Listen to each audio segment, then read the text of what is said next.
नांदगावमध्ये शिवजन्मोत्सव सोहळा उत्साहात आमदार सुहास अण्णा कांदे यांच्या हस्ते महाराजांना दुग्धाभिषेक।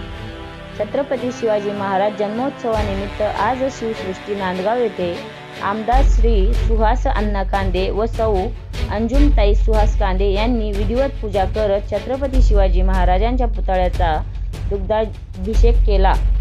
या प्रसंगी मतदारसंघातील 25 आमंत्रित पुरोहित बांधवांच्या मंत्रोच्चारात परिसर भक्तिमय झाला होता।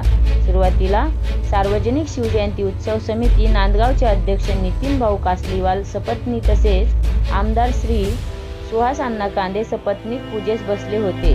सोबत फरहान दादा, ज्ञानेश्वर कांदे, धनंजय कांदे, मनमाडचे नगराध्यक्ष योगेश भाऊ पाटील, नांदगावचे नगराध्यक्ष सागर भाऊ हिरे, शिवसेना पदाधिकारी, महिला आघाडी पदाधिकारी, युवा सेनेचे पदाधिकारी, शिवभक्त उपस्थित होते।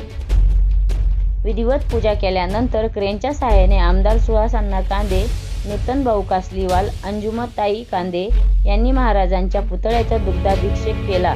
सोबतच गंगाजल, गुलाबजल, पंचामृत दूध, फळांचा रस, पाणीसह अभिषेक करण्यात आला। महाराजांना पुष्पहार अर्पण करण्यात आला। यानंतर उपस्थित शेकडो शिवप्रेमींनी छत्रपती शिवाजी महाराजांची आरती केली। या प्रसंगी बोलताना आमदार श्री सुहास अण्णा कांदे यांनी उपस्थित सर्व शिवप्रेमींना छत्रपती शिवाजी महाराज जन्मोत्सवाच्या शुभेच्छा दिल्या। कायमच छत्रपतींचा आदर्श घेत काम करताना शिवसृष्टीचे पुढील कामासाठी 18 कोटी रुपये मंजूर झाले असल्याची त्यांनी सांगितले। येणाऱ्या काळात भव्य शिवसंग्रहालय तयार होणार असून या ठिकाणी छत्रपती शिवाजी महाराजांच्या काळातील वस्तू आपण आणणार आहोत असेही सांगितले।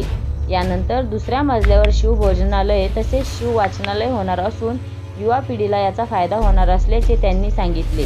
छत्रपतींच्या आशीर्वादानेच मी हे सर्व काही करू शकत आहे असे शेवटी सांगत त्यांनी सर्वांना शिवजन्मोत्सवाच्या शुभेच्छा दिल्या।